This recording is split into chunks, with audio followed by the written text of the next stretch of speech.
ओम शांति। जो सोचेंगे वही पाएंगे।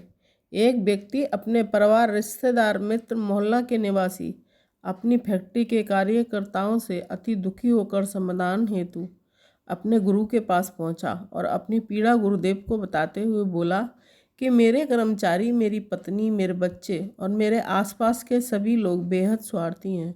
कोई भी सही नहीं है, क्या करूं गुरुदेव। उस व्यक्ति की वेदना को समझ गुरुजी उसकी समस्या को भलीभांति समझ गए। मुस्कान के साथ उन्होंने कहा, पुत्र, निस्संदेह तुम्हारी समस्या अति गंभीर है। समय रहते इसका समाधान आवश्यक है। तुम आज रात आश्रम में ही रहो। मैं रात्रि में मंथन करूंगा और सुबह समाधान बताऊंगा। उस व्यक्ति को अपने गुरु पर अटूट विश्वास था। उसने आश्रम में रात्रि विश्राम की बात स्वीकार कर ली और आश्रम के निवासियों के पास जा पहुंचा। भोर की पूजा अर्चना के पश्चात अपने अन्य शिष्यों की समस्याओं को निपटाकर गुरुजी ने अंत में उस व्यक्ति को अपने पास बुलाया। एक रात आश्रम में बिताने के अनुभव को भी वह व्यक्ति अपने गुरु को बताने से स्वयं को रोक न सका और बोला, गुरुदेव, आपके आश्रम में भी स्वार्थियों ने अपना डेरा जमा रखा है।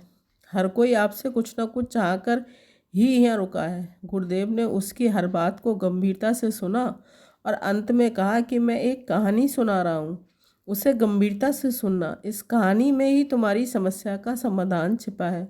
एक गांव में एक विशेष कमरा था जिसमें 1000 आईने लगे थे।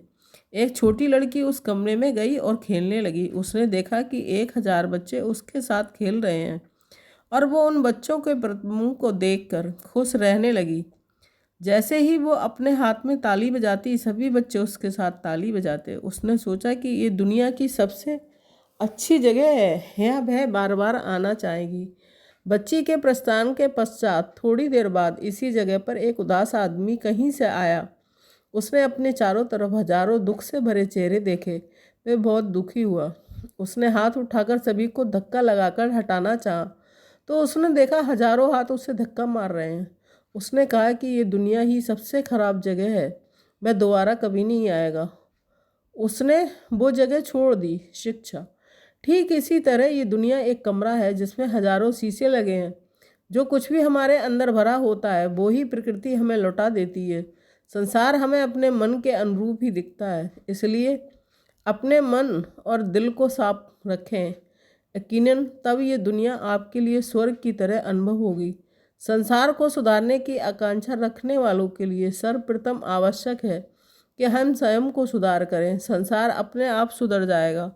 ओम शांति।